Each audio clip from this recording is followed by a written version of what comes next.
Cassette Clinics, the ideal case presentations by Dr. Ghanashyam Vaidya. You are listening to the case presentations in medicine, central nervous system, a case of hemiparesis. A 62-year-old male Hindu patient, Keshav, farmer by occupation, staying at Ghataprabha, comes with complaints of weakness of right half of the body since 10 days. Is he right-handed or left-handed? Sir, he is right-handed.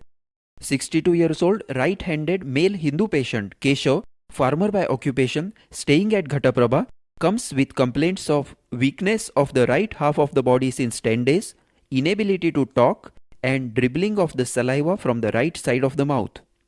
The patient was apparently alright 10 days back when he noticed weakness in the right leg and arm on getting up in the morning.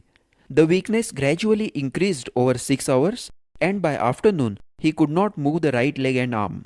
There is no increase in weakness after that. What does this type of onset tell you? The patient has one-sided weakness which has evolved gradually over a few hours. This suggests cerebral artery thrombosis. In cerebral hemorrhage and cerebral artery embolism, the onset is sudden within a few minutes or seconds. And if the weakness has developed gradually over a few days, then I would think of non-vascular causes, in particular space-occupying lesions like cerebral tumor, abscess, tuberculoma, or chronic subdural hematoma. What is a stroke in evolution? If the neurological deficit progresses while the patient is in hospital under observation, it is termed as a stroke in evolution. It is usually seen in cerebral thrombosis due to progressive narrowing of an artery by the thrombus or progression of the thrombus, or subsequently it may be due to progressive cerebral edema. Proceed. He also noticed asymmetry of the mouth and dribbling of saliva from the right corner of the mouth. The patient is unable to talk from the time of this episode, though he can understand what others talk to him. What is this called? Motor aphasia. That is, the patient is unable to express the thoughts through talking or writing. It means that the pathology is in the dominant cortex affecting the speech area. What is sensory aphasia? Sensory aphasia is an inability to understand spoken or written words. For example, in auditory aphasia, the patient can hear but cannot comprehend or write down what is told to him, though he can understand and copy written words, and he can express his thoughts through talking and writing. And what is global aphasia? Global or total aphasia is an impairment of all the 4 functions of language, that is, comprehension, speech, reading, and writing. The patient is conscious and alert, but he cannot speak. He cannot understand what is spoken to him, and he cannot read or write. That is global aphasia. Proceed. Asking for history of associated symptoms, there is no history of diplopia or disturbance of vision. There is no history of dysphagia or nasal regurgitation. Why did you ask that? To look for cranial nerve involvement. The patient has asymmetry of face suggesting the 7th nerve paralysis. So I am asking about symptoms of other cranial nerve palsies. There is no history of bladder incontinence, no history of involuntary movements. Is it possible for bladder to be involved in hemiplegia? Yes, sir. In hemiplegia, we may see uninhibited bladder due to loss of cortical, that is voluntary control, if there is bilateral stroke affecting anterior cerebral artery territories or thrombosis of an unpaired anterior cerebral artery. Regarding history of etiology, there is no history of unconsciousness, but the patient was disoriented for the first 3 days. What is the significance? Gross disorientation and altered consciousness are suggestive of marked cerebral edema or thrombosis on both sides of the cortex. Affection of only one side of the cortex usually will not affect consciousness. Deep unconsciousness is usually seen with cerebral hemorrhage and stroke, in which midbrain or a large area of cortex is affected. If the consciousness deteriorates after coming to the hospital, what could be the cause? It may be a stroke in evolution, or it can occur due to progressive cerebral edema. Proceed. There is no history of headache, giddiness, nausea or vomiting at the onset. There is history of hypertension for which the patient is regularly taking tab atenolol 50 milligrams once daily since last 2 years. No history of irregularity in the treatment recently. How is hypertension related to stroke? Uncontrolled hypertension is the commonest cause for cerebral hemorrhage. Also, it is often associated with atherosclerotic changes in the arteries predisposing to cerebral thrombosis. Hypertension is thus one of the major predisposing factors for a stroke. What are the other predisposing factors or risk factors for stroke? Age above 65 years, hypertension, smoking, diabetes, hyperlipidemias, atherosclerosis elsewhere such as angina or claudications, valvular heart disease especially when associated with infective endocarditis or atrial fibrillation, and intracranial infections. Proceed. No history of angina or myocardial infarct in the past, no history of palpitations, chest pain or breathlessness, no history of fever with joint pains in the past. What is the significance of angina? History of anginal pain suggests atherosclerosis which leads to a thrombotic stroke. Can any other heart disease lead to stroke? Atrial fibrillation with a thrombus and valve lesions with vegetations of bacterial endocarditis can give rise to embolic stroke. So also, a post-myocardial infarct thrombus can detach and give rise to an embolus. Proceed. There is history of transient ischemic attack 1 year back. The patient had weakness of the right arm and leg which recovered completely within 1 day. What is a transient ischemic attack? A focal sudden onset neurological deficit due to ischemia, recovering completely in less than 24 hours without leaving any residual deficit is termed as transient ischemic attack or TIA. What is the significance of an TIA? Transient ischemic attacks occur due to cerebral thrombosis or tiny embolisms. TIAs occurring repeatedly in the same area suggest cerebral thrombosis, while TIAs occurring in different territories suggest embolisms. Repeated TIAs indicate a need for anticoagulation therapy to prevent a stroke. Can TIAs help to identify the vessel involved? Yes, vertebrobasilar and posterior cerebral artery affection causes transient visual disturbances like hemianopia. Middle cerebral artery TIAs cause hemiparesis or hemianesthesia, and anterior cerebral artery affection may cause hallucinations and bladder dysfunction. If the neurological deficit persists for more than 24 hours but recovers completely, sir, then it is termed as reversible ischemic neurological deficit or RIND. If the recovery is not complete, then it is called PRIND, that is partially reversible ischemic neurological deficit. There is no history of fall or trauma and injury to the head, no history of fever and headache prior to this episode, no history of convulsions at the onset. When do you get convulsions with stroke? Convulsions are seen in embolic episodes, sometimes with cerebral hemorrhage, and they suggest cortical involvement. Also, epileptic convulsions may be followed by transient hemiplegia, termed as torse paralysis due to temporary neuronal fatigue. There is no history of bleeding from the nose, gums or skin. No history suggestive of tuberculosis, that is no history of cough, expectoration and hemoptysis. No history suggestive of syphilis, that is no history of exposure to venereal diseases or ulcer on penis. No history of taking drugs like estrogens or anticoagulants. Which drugs increase the risk of stroke? Estrogens, as in oral contraceptives, increase the risk of thrombosis, and anticoagulants, streptokinase, urokinase, they increase the risk of cerebral hemorrhage. Proceed. There is no history of diabetes. There is history of hypertension and TIA as mentioned above. Family history. There is no history of stroke or angina in the family. What does it suggest? Family history may suggest familial hyperlipidemias, atherosclerosis and hypertension. Personal history. The patient is a chronic smoker since adolescence, smoking 20 to 25 BDs per day. So that is another risk factor. Yes sir, he is a heavy smoker which is a high risk factor for stroke. Tobacco, because of nicotine and other toxic agents, causes vasospasm, vasculitis and hypercoagulatory states. The patient is non-alcoholic, non-vegetarian, previous sleep, bowel and bladder habits were normal. What difference does diet make? The non-vegetarian diet contains more saturated fatty acids, that is LDL, so the risk of atherosclerosis is more, and neurocysticercosis is seen only in non-vegetarian pork-eating patients. On general examination, the patient is an elderly man, moderately built and fairly nourished.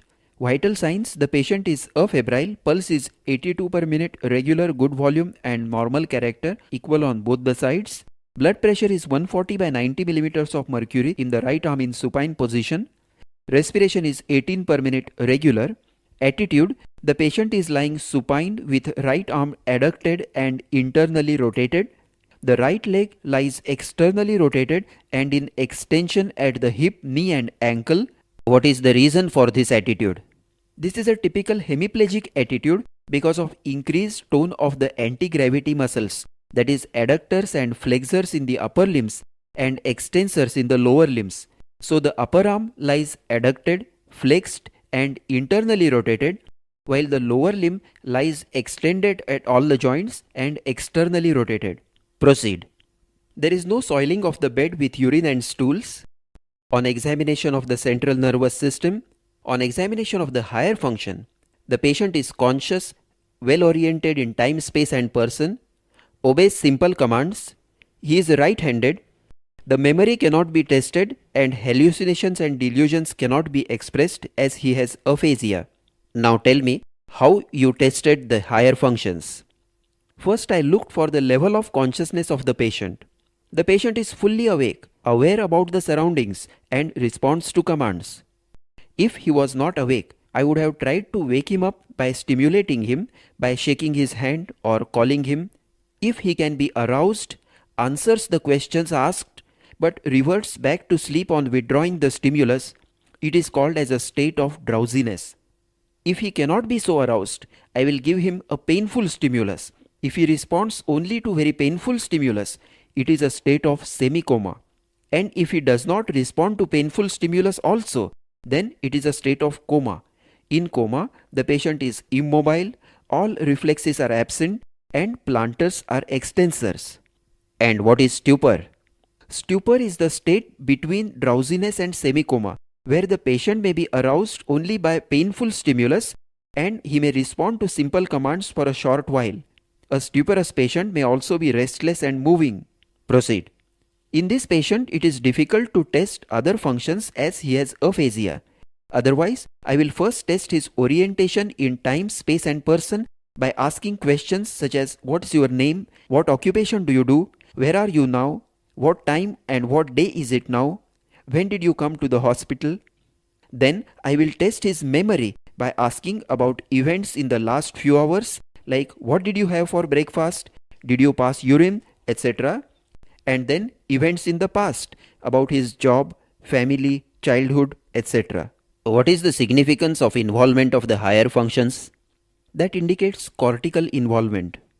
On examination of the cranial nerves, sense of smell in each nostril is normal, vision, acuity, field and color is normal, external ocular movements are normal, the pupils are central, circular, equal on both the sides and reacting to light, to accommodation reflex and to ciliospinal reflex, no ptosis or nystagmus, corneal and conjunctival reflex is normal, jaw bite and jaw jerk is normal. On examination of the facial nerve, there is flattening of the right nasolabial fold, drooping of the right angle of mouth which does not move on showing the teeth, air leaks from the right angle of mouth on blowing out the cheeks, the eyes can be closed completely, there is no Bell's phenomenon, no weakness of orbicularis oculi, wrinkling of the forehead is normal. What does this indicate? An upper motor neuron type of facial palsy on the right side. Proceeding to the next cranial nerves, movements of tongue and uvula are normal, gag reflex is normal, no weakness of the trapezius and sternomastoid. On examination of the motor system, there is no wasting. How do you judge or measure wasting? By comparing the bulk of the same muscle on the two sides by inspection and palpation. Measurement of the limb circumference at symmetrical points is important in studying the progression of atrophy. Proceed. The tone of all the muscles in the right upper limb and lower limb is increased with clasp knife type of spasticity. What is clasp knife type of rigidity? It is a state of increased tone of the muscles where, on moving the limb passively, initially there is resistance and then there is a sudden overcoming of the resistance like the closing of a pocket knife. It is seen in pyramidal type of lesions. What is the other type of rigidity? Lead pipe rigidity, where the resistance offered to the passive movement is uniform and constant throughout the range of the movement, as the tone of both the opposing group of muscles is equal. It is seen in extrapyramidal lesions. The third type is the cogwheel rigidity, where again the resistance is increased throughout the entire range of movement, but it is jerky due to the presence of static tremors. Proceed. Power of all the muscles in the right upper limb and right lower limb is grade 3 to grade 4 as charted. Yes, how do you grade power? Grade 0 is no power. Grade 1 is just flickering of the muscle fibers without any effective movement. Grade 2 is movement with gravity eliminated. Grade 3 is movement against gravity. Grade 4 is movement against gravity plus some resistance. And grade 5 is the normal power with movement against resistance. The coordination cannot be tested as the power is affected. Hoover's sign is negative. Yes, how do you test for coordination? In the upper arm, coordination is tested by finger nose test and in the lower leg by knee heel test. But in the presence of muscle weakness, the patient cannot perform these actions due to the weakness and hence the tests have no value. The deep reflexes, all the deep reflexes are exaggerated on the right side and normal on the left side. Superficial reflexes, the plantar reflex is normal on both the sides, abdominal reflexes are normal, cremasteric and anal reflexes are normal. On testing sensations, superficial sensations of touch and pain are normal on both the sides. Deep sensations of position, vibration and joint sense are normal. Tactile localization is normal. Signs of meningeal irritations are absent, that is, there is no neck stiffness. Kernick's and Brudzinski's sign is absent. Straight leg raising test is normal. How did you test for neck rigidity and stiffness? With the patient lying supine, I flexed his head passively, trying to touch the chin to the chest. In presence of meningeal irritation, there is a spasm of the extensor muscles of the neck and neck cannot be flexed. This is termed as neck stiffness. And what is Kernick's sign and Brudzinski's sign? With the patient lying supine, flex one leg over the abdomen, flexing the hip to 90 degrees. Now passively extend the knee. If the patient gets pain and hamstring spasm limiting the knee extension, this is a positive Kernick sign. Now flex the thigh completely over the abdomen and the other limb also flexes at the hip and knee. That is a positive Brudzinski's sign. Both indicate presence of meningeal irritation. Then what is Brudzinski's neck sign? When neck is flexed to test for neck rigidity, there is flexion of hips and knees. This is positive Brudzinski's neck sign. Proceed. The skull and spine are normal. Gait is hemiplegic. Describe the hemiplegic gait. In hemiplegia, the leg of the affected side is circumducted to clear the ground. That is, the whole stiff leg is moved outwards and forwards from the hip in a semicircular fashion, bending the body slightly to the opposite side. The inner side of the foot may still scrape the floor. The arm is kept flexed across the body and immobile. This is typical hemiplegic gait. On examination of the other systems, cardiovascular system, there is no murmur, no abnormal heart sound. Carotid pulsations are weaker on the left side, suggestive of atherosclerosis. No bruit heard over the carotids. Peripheral pulses are normal. No atrial fibrillation. Where do you auscultate for the bruit in hemiplegia? Over the carotids, over the suboccipital triangle for vertebral arteries, and over the eyeballs for the anastomotic vessels between external and internal carotid arteries. Proceed. There is no enlargement of the liver or spleen. Respiratory system is normal. Skin shows no neurocutaneous markers. My diagnosis is right-sided hemiplegia with motor aphasia with ipsilateral upper motor neuron 7th nerve palsy, probably cortical due to thrombosis in the middle cerebral artery territory. My diagnosis is right-sided hemiplegia with motor aphasia with ipsilateral upper motor neuron 7th nerve palsy, probably cortical due to thrombosis in the middle cerebral artery territory.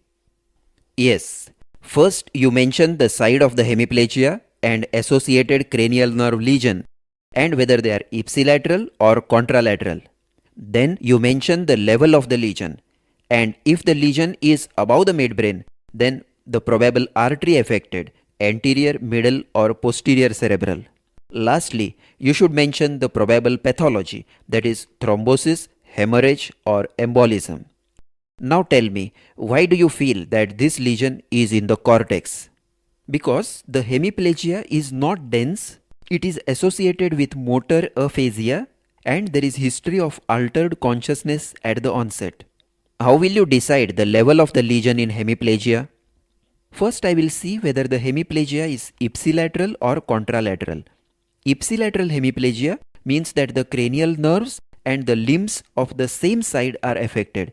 This indicates a lesion above the brainstem, either in the internal capsule, which is the commonest, or in the cortex. At the internal capsule, the hemiplegia is dense with complete paralysis with facial palsy of the same side. The facial palsy is upper motor neuron type affecting only the lower half of the face. Why does it affect only the lower half of the face? Because the upper facial muscles have bilateral cortical innervation in the facial nucleus, so they remain unaffected in the upper motor neuron lesions of the facial nerve. And even in the lower half, the emotional movements of laughing and crying may be intact because innervation of emotional movements is different from willed movements. The internal capsule lesion may also have associated hemianesthesia and hemianopia of the same side. In contrast, if the lesion is in the cortex, there is incomplete paralysis or hemiparesis, and there may be any of the features of the cortical involvement such as convulsions, loss of cortical sensations, that is tactile localization and discrimination, astereognosis, and if the dominant cortex is involved, there may be aphasia. Now we will come to contralateral hemiplegia. If the hemiplegia is contralateral, that is, if the cranial nerves of the opposite side are involved, it means that the lesion is in the brainstem. Depending on the level of the lesion, in the midbrain, the third nerve is affected. In the pons, 6th and 7th nerves are affected. In the medulla, 12th nerve is affected, or all lower cranial nerves, that is 9th, 10th, 11th and 12th nerve may be affected. What are the characteristics of pontine hemorrhage? Pinpoint pupils, pyrexia and contralateral hemiplegia affecting the 7th and sometimes 6th nerve. What are lacunar infarcts? Lacunar infarcts are infarcts caused by occlusion of the deep penetrating branches of the circle of Willis. They are small infarcts, 2 to 15 millimeters in size, situated deep in the grey matter, and on healing they leave a cavity deep in the brain termed as a lacuna. They usually recover well with minimal residual deficit. If facial palsy is associated with paresis of only the upper limb of the same side, where is the lesion and what is it called? Faciobranchial monoplegia.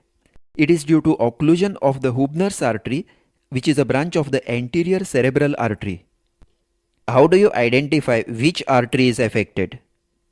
If the lesion is in the brainstem, it is the affection of the vertebrobasilar artery. If the lesion is at the internal capsule, it is the affection of the middle cerebral artery. If the lesion is cortical, then we have to find out which part of the cortex is affected. Anterior cerebral artery has good collaterals, so deficit is usually minimal and may affect social behavior, hallucinations, bladder involvement, etc. Middle cerebral artery causes hemiparesis, hemianesthesia and aphasia of varying degrees. And posterior cerebral artery causes visual hallucinations and ocular ataxia. If a young patient of 30 years develops hemiplegia, what will you think of? First of all, I will check his heart for a source of embolus, for example, atrial fibrillation, infective endocarditis, or atrial myxoma. Then I will check his blood pressure for hypertension, which may lead to cerebral hemorrhage, especially in association with AV malformations or Berry aneurysms. The other common causes in young age are intracranial space occupying lesions like growths or tuberculomas, then bleeding disorders and patients on anticoagulants, then cortical vein thrombosis after surgery, after delivery, or after severe dehydration, and collagen vascular disorders. Can this be hysterical hemiplegia? No, sir. Hoover's sign is negative and deep reflexes are exaggerated, so it cannot be hysterical hemiplegia. What is Hoover's sign? I kept my hand under the heel of the normal leg and asked the patient to lift the hemiplegic leg. The normal leg was pressed down. In hysterical hemiplegia, the patient will not press down the heel of the normal side. Any other differentiation between hysterical hemiplegia and pathological? In hysterical hemiplegia, all reflexes are normal. If there is loss of sensations, it may not follow the anatomical distribution of nerves but is exactly up to the midline, and typical circumduction gait is not seen. Then there is Babinski's test. When asked to sit up without using the arms, a hemiplegic patient flexes the weak leg to lift the heel, while the normal heel is pressed into the bed. This movement is not seen in hysteria. Why do you say this is a thrombotic stroke? Because the onset is gradual, progressing over several hours. Then there is past history of transient ischemic attacks and history of hypertension. There are no convulsions, there is no neck stiffness. So I think this is a thrombotic stroke. How does an embolic stroke present? Embolic stroke occurs suddenly without any premonitory symptoms, usually in a young patient. There may be convulsions, and the source of the embolus will often be detected in the heart with rheumatic lesion, subacute bacterial endocarditis, or atrial fibrillation. And hemorrhagic stroke? This is also sudden and catastrophic, but associated with high blood pressure, headache, vomiting, and sudden unconsciousness. There may be neck stiffness and conjugate deviation of the eyes. Which are the common sites for a hemorrhagic stroke in a hypertensive patient? The commonest is thalamus, then putamen, pons, cerebellum, and cerebrum. Before we end, let us discuss the cranial nerves. How will you clinically test the individual cranial nerves? I will test the first nerve by asking the patient to identify a standard smell of eucalyptus oil. For the second nerve, I will test the acuity of vision by finger counting test, that is counting of fingers at a distance of 1 meter, and then I will test the field of vision by confrontation test and color vision by Ishihara plates. How will you do the confrontation test? I will sit facing the patient with eyes at the same level at a distance of 2 feet. I will test one eye at a time, closing the opposite eye and both looking straight into each other's eyes. Now, I will hold a pencil in my hand and bring it between our eyes from outside to the center in all 4 directions. I will ask the patient to indicate when he sees the pencil. If he sees the pencil at the same time as me, then the field of vision in that direction is normal. Taking for granted that your field of vision is normal.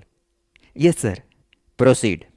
I will test the 3rd, 4th and 6th nerves by testing eye movements in all directions, noting the pupil size and ptosis. For the 5th nerve, I will ask the patient to clench the jaws and palpate both the masseters and temporalis for weakness or flabbiness. I will test the sensations over the face, corneal reflex and jaw jerk to test the sensory part. How do you diagnose the 3rd, 4th and 6th nerve palsies? 4th nerve palsy causes upward and inward deviation of the eyeballs and the patient cannot look downwards. 3rd nerve palsy in contrast causes lateral and downward deviation of the eyeball with ptosis and dilated fixed pupil. The patient cannot look inwards, up or down. The sixth nerve palsy causes medial deviation of the eyeball and the patient cannot look laterally. Which of these is more commonly involved? The sixth nerve, because it has the longest intracranial route. And secondly, whenever there is raised intracranial tension due to any cause, it gets compressed against the tip of the petrous bone. Yes, proceed with the testing of the seventh nerve. I will first look for the flattening of the nasolabial fold and ask the patient to show his teeth, watching for asymmetry of the angle of the mouth. If one angle of the mouth does not move, then facial nerve of that side is paralyzed. I will then ask the patient to close the eyes and look for Bell's phenomenon.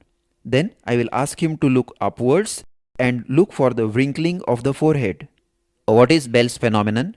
In lower motor neuron type of facial palsy, when the patient closes the eyes, the affected side's eye remains open due to the paralysis of the orbicularis oculi, and the eyeballs are seen to turn upwards and outwards. This is Bell's phenomenon, characteristic of the lower motor neuron facial palsy. Proceed.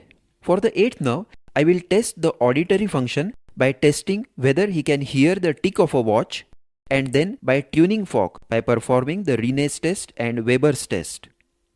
For the 9th, 10th and 11th nerves, I will ask him to open the mouth and say ah and watch for deviation of the uvula to the unaffected side. Then with a tongue depressor, I will touch the pharynx and test for the gag reflex. And lastly, look for nasal twang in the speech or nasal regurgitation. Then for the 11th nerve, I will test the trapezius by asking the patient to shrug the shoulders against resistance, and then test the sternocleidomastoid by turning the chin to the opposite side and upwards against resistance. Lastly, for the 12th nerve, I will ask the patient to protrude the tongue and see whether it deviates to one side, that is towards the paralyzed side, and whether the affected side shows wasting or fasciculations. Good. Thank you, sir. This is the end of the discussion on hemiparesis in the series of case presentations in medicine by Dr. Ghanashyam Vaidya, titled Cassette Clinics.